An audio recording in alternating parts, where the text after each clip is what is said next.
So when we're using parts therapy, it's one of the techniques that a lot of newly qualified therapists shy away from, and perhaps even long-standing therapists shy away from, because it does involve the therapist using a lot of their own good NLP language with them to get the client to begin to understand what the conflict is that's going on, and then to start to end the conflict. So it's important for a client to be able to go through this process. If you don't, then the conflict may still remain. So if we're talking in terms of one of the things you'd said about this new relationship that you've got, you said that sadly your wife had died and you'd been for a couple of years on your own, and you were getting over all of that and going through the grieving process. And then you met somebody else who was very nice and you got on very well with them, and it was a fairly short time before you moved in with her, is that correct? Yes, probably a bit too quick. Yes, yeah. So when you're saying a bit too quick, does that mean that you didn't really know her, or she didn't know you very well? We didn't know each other. All right. Yes, I sort of felt the need for company, and I wanted to be with, but I think it was the wrong decision. And when did you recognise that what was going on that told you this isn't right? Fairly soon after, really. Yeah. But I didn't want to admit it, really. Right. But, what was she doing that was telling you that was, or behaviour that was telling you this isn't right? I suppose, I mostly I suppose it's the fact that it was the lack of then freedom, really, that I couldn't do what I wanted to do. I was not being told what to do, but just I felt a bit trapped, I suppose. Okay. When you say trapped, what do you mean specifically? What would happen then if you gave me an example then? Well, I had, I suppose, when my first wife was alive, we had a lot of friends, and I kept friendly with quite a lot of the women as well as the men. But that was very awkward. I felt I really couldn't see them socially. What would have happened if you had? I think it would have caused arguments. Right, you think it would have done? Well, it did. It did when I tried, yes. Okay, so it did cause arguments because what was the reason that she didn't want you to keep up with these friendships? Jealousy. Oh, right, okay, yeah. Thought I would, thought I'd probably had more feelings for them than I really did. Okay, so she had some issues going on in her life as well, maybe from past relationships. Okay, so you left that relationship, and you said that you'd had another year or so on your own. You were quite happy. Not looking for anyone else. Okay, trundling along okay, keeping up with your friendships, taking up hobbies, things like that. And then you got in contact with somebody that you... An old school friend. Oh, right, an old school friend, okay. Or Facebook. All right, so from Facebook, and so what happened when you began to go out with each other?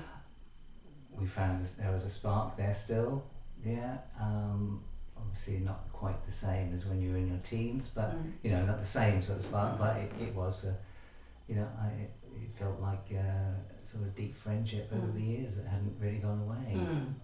And when you first came, you said that you'd been going out together, still living in separate houses, but going away as well, holidays and things like that. Yeah. And the reason that you'd come was because you really felt an internal conflict that was going on.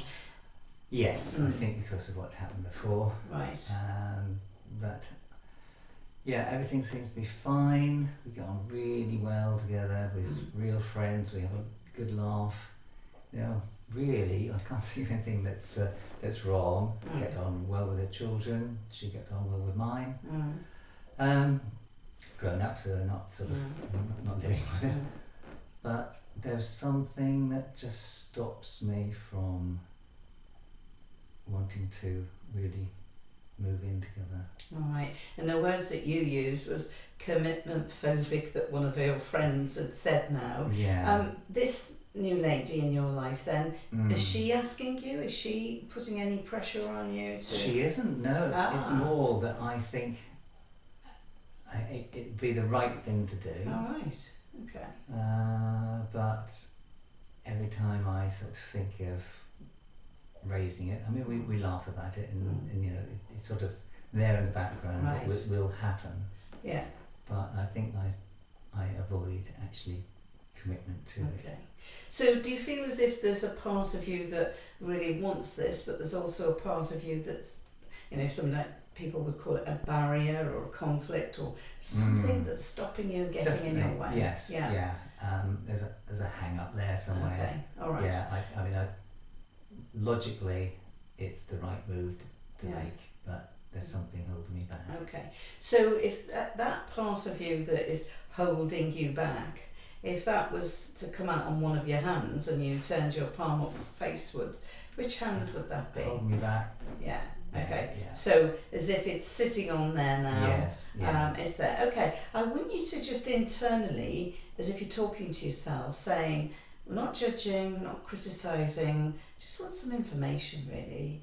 We want to know what the purpose is that part of you is holding you back for some reason. So normally when people are connecting with their unconscious mind, it's not a string of sentences, it might be one or two words or an image that comes into your mind or a feeling somewhere in your body. What might that be? I suppose sort of safety.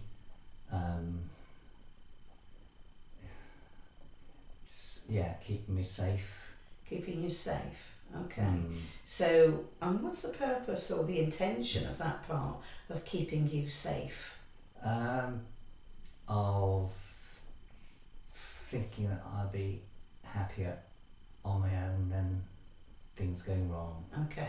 All right. So again, I want you to imagine that you're speaking to that part internally and saying thank you because it's giving you some really good information. Actually, it's keeping you safer, therefore it's protecting you, isn't it? Yes. It's doing its very best, doing a very good job of protecting you because of circumstances and experiences that you've had in the past. Okay, so let's talk to the other part now. So this other part, keep that one up like that. So we want it to be there. Turn the other hand over. And this part of you is saying, well, you know, what is it saying? Go for it. Go for it, okay. Yeah. Go for it, okay. Yeah. And what's its purpose and intention of saying go for it? Because everything else that's going on says that's the right thing to do. I'm sure you'll be happy, and that's, you know, itself saying can see no reason why you're not doing it. Okay, all right. So again, thank that part. We're not judging it in any way. It's saying it might be the impulsive side of you saying, "Go for it. Go on. Stop holding back. You know, this is something that you know you want." So if we go back to this part again, let's ask that part about that idea of going for it, and that part has been keeping you safe and protecting you. What's that part saying now? I think it's just saying be cautious. I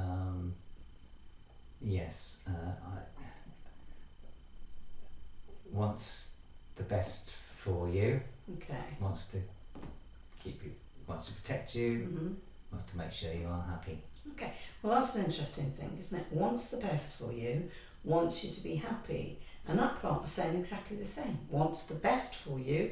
Wants you to be happy. So if this part now needed to know something or something that you would need to do so that you would know that you can, that part can still protect you and keep you happy, but would also allow you to have a relationship that would make you feel happy. And if that part was to know that then that other relationship, that was a one-off and you'd learn something from that. Yeah. Because if this woman was the same, you wouldn't make the same. No, okay. So if that part knew that, would it then allow you to really go for it and to be happy? Still can protect you, still can keep you safe and secure, but allows you that happiness. And again, you know, without answering too quickly, again, sometimes people get a feeling inside, or, you know, there's a strong word that comes up, or a picture in their mind. The word that comes up is trust. Okay, Trust in your all right. feelings, trust in your beliefs, trust in that. Okay, all right. Yeah. Oh, that's good, because that part could also say, you trusted before, and look what happened. If you do it again, it might happen again. And you're saying, no, it wouldn't happen again. I wouldn't allow that to happen. And this person is completely different. Yeah. Is that correct? Yes, that's the difference. That's the difference. Okay, so there is a difference, isn't there? Yeah. Okay, so if you were to just put your hands, so if you move off there, that's it, isn't it? So they're just free for a moment, and close your eyes. And just imagine now that there's a force field, like a magnetic force field around both of your hands. And force fields either attract or repel. Imagine now that if those two parts now could work together harmoniously, so they were both achieving exactly the same thing, that for your happiness, and that you could trust as well. And if those parts could now begin to work together, you might even find that that magnetic field begins to pull those two hands together, almost as if they're saying, yes, we can now agree. Then we've explored it now, we understand, we know now. And instead of that old conflict in the past, should I, shouldn't I, that caused you the anxiety, now they can begin to work together in harmony. That's right.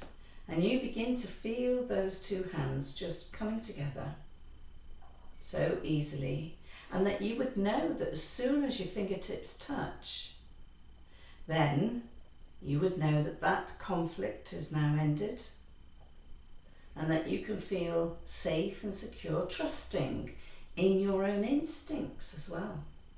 Trusting that this person that you'd like to spend more time together with, that you trust her too. And then those two hands just clasp together, that's right. And you take a deep breath in. Feel as if that integration is taking place right now. That you feel relaxed, you feel calm, and you've settled something in your mind now. And then you allow those hands to come back down to your lap. That's good. So as you open your eyes now, come back to awareness again. Good. Okay, so what's your thoughts and feelings now? That there's no reason to doubt, and it makes no sense to doubt. It makes every sense to say go for it and be happy. Good. Okay, so when are you going to go for it and be happy? I'll go straight home to now. Okay, excellent.